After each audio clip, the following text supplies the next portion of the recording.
Olá, seja bem-vindo a mais um pequeno grupo online da Comunidade do Redentor. A gente está muito feliz em poder estar compartilhando a palavra de Deus com você nesse tempo tão precioso de nos reconectarmos com Deus, nos reconectarmos com as pessoas, a gente valorizar aquilo que é mais importante na vida. E a gente está chegando agora no momento em que o povo de Israel ele recebe os 10 mandamentos da parte de Deus. Os 10 mandamentos eles são essenciais para o relacionamento que o povo tem com Deus, mas também do relacionamento que eles têm uns com os outros, da vida em sociedade. Eu quero falar um pouco sobre isso com vocês, porque quando Jesus foi questionado pelos religiosos a respeito do que era o resumo da lei, o que era o mais importante, imprescindível da lei, ou como ele poderia resumir a lei, ele definiu dessa forma. Ele disse, olha, o resumo da lei é ame a Deus acima de todas as coisas. Ele diz, ame a Deus com o seu entendimento, com toda a sua força, com todo o seu coração. E essa é a definição que resume a lei, o mandamento, o desejo, a vontade de Deus para nós. E aí ele complementa isso dizendo, ame ao próximo como a ti mesmo. Essas duas palavras estão no Antigo Testamento.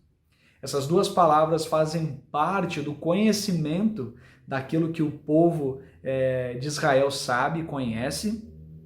Agora, isso também está muito claro nos 10 mandamentos. Lá em Êxodo 20, que é o primeiro relato dos 10 mandamentos, depois tem um segundo relato em Deuteronômio capítulo 5, ele traz essa dinâmica dos mandamentos. Os 3 primeiros mandamentos têm a ver com o nosso relacionamento com Deus. Os 3 primeiros mandamentos têm a ver com a maneira como a gente deve centralizar Deus como Senhor na nossa vida. E os 7 mandamentos seguintes, começando pelo honrar pai e mãe, devem nortear a nossa ética, a nossa moral, o nosso relacionamento em sociedade. E por isso eu quero começar dizendo que a chave para entender os 10 mandamentos é o prefácio, em a introdução que ele faz, dizendo, eu sou o Senhor teu Deus, que te tirou do Egito, a terra de escravidão. A ênfase dos 10 mandamentos não é para privar o povo de Israel daquilo que é bom, mas é para mantê-lo em liberdade. Por isso nós temos uma liberdade que não significa que a gente faz o que a gente quer, mas é uma liberdade que realmente faz bem para nós, para os nossos relacionamentos e para a nossa sociedade. Por isso é essa liberdade que a gente deve buscar como discípulos de Jesus, como cristãos. E o que eu quero enfatizar nesse nosso bate-papo aqui, e que você pode aprofundar no seu pequeno grupo, é aquilo que encaminha o início dos mandamentos que diz respeito ao próximo, ao relacionamento em sociedade. E isso eu acho tão fundamental, porque o apóstolo Paulo ele diz em Romanos capítulo 13, não devam nada a ninguém, a não ser o amor de uns para com os outros, pois aquele que ama o seu próximo tem cumprido a lei. Existe só uma coisa que a gente está sempre devendo, que é o amor ao outro. E essa dívida, digamos assim, que a gente pode viver, ou pagar essa dívida, ou viver esse amor, através desse primeiro mandamento, que inaugura o nosso relacionamento em sociedade, que é honra teu pai e a tua mãe, a fim de que tenhas vida longa na terra que o Senhor, o teu Deus, te dá. Não é verdade que honrar pai e mãe não vem ao teu coração que são as crianças que devem honrar pai e mãe?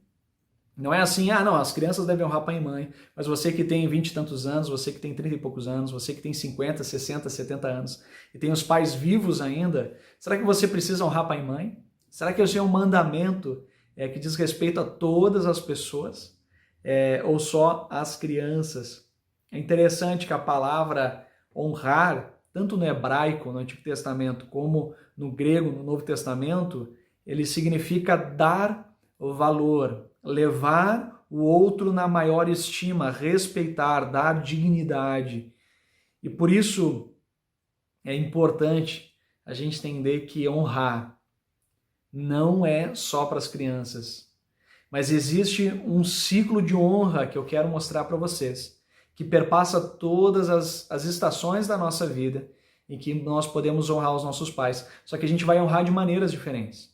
E isso, quem sabe, você pode aprofundar no seu pequeno grupo. E que no seu pequeno grupo você possa discutir, refletir e, claro, aplicar essa verdade aos seus relacionamentos, à sua família, à forma como você tem lidado em honrar pai e mãe. Eu creio que é muito necessário, esse tempo que a gente está vivendo, aprender a honrar pai e mãe. Primeiro deles, ouvir atentamente.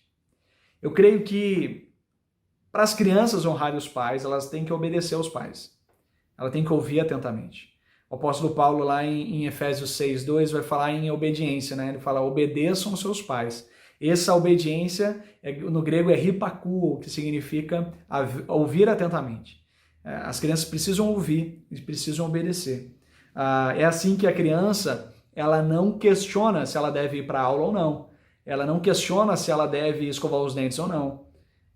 Os pais, eles precisam mostrar para as crianças o que é o mais importante, as prioridades, os valores, e as crianças seguem. O segundo momento é o momento que a gente entra na adolescência, e aí é o respeito que deve imperar, porque o adolescente já começa a ter opinião, e aí existe um diálogo respeitoso, mas que ainda assim o adolescente precisa ouvir ao pai e obedecer ao pai, acima da opinião dos amigos. Terceiro movimento é quando nós saímos de casa, e honrar pai e mãe significa admirar o pai e a mãe, como eles conseguiam dar conta de todas as demandas. Passa por um sentimento de admiração, de conversa com os pais, nesse sentido de gratidão. O quarto movimento é exatamente esse, de agradecer. A fase que os filhos agora se tornam pais. Quando a gente tem filhos, a gente começa a perceber qual era a demanda que a gente dava, e a gente começa a agradecer pela dedicação dos nossos pais, pelo cuidado que eles tiveram com a gente ao longo de toda a nossa vida. Isso significa honrar o pai e mãe nessa época da vida. E por último, honrar pai e mãe quando eles já são idosos, significa cuidar. Assim como nós somos cuidados, vai chegar um momento que a gente vai cuidar dos nossos pais. E isso é honrar. Não é terceirizar, não é privatizar esse cuidado, mas é a medida do possível, da nossa saúde também, que a gente possa cuidar dos nossos pais. A gente pode zelar por eles, porque isso agrada a Deus. E assim eu vou encerrando dizendo que esse mandamento de honrar pai e mãe, que esse movimento de ouvir, respeitar, admirar, agradecer e cuidar, esse ciclo da honra, você perceba onde você está aí nesse ciclo da honra, mas mais do que isso, eu quero chamar a tua atenção, que esse é o único mandamento com promessa. Para que a gente tenha vida longa, a gente precisa honrar o pai e a mãe. Quando a gente não reconhece autoridade na nossa vida, dificilmente a gente vai construir uma relação saudável com os outros. Mas a base do mandamento, dos relacionamentos em sociedade, está honrar pai e mãe. Como isso tem sido na tua vida? O que te desafia essa palavra a viver essa realidade de honrar pai e mãe? Quais têm sido as tuas prioridades? E o que você precisa revisar? Eu te convido aí para conversar com o seu pequeno grupo, aplicar essa palavra, aprofundar essa palavra e que você possa sair praticando, honrando os teus pais em todo o tempo e em todas as fases da tua jornada. Amém? Deus abençoe e tenha um ótimo pequeno grupo. Há lugar na casa, há perdão na casa. Quando estamos juntos, nosso encontro é casa.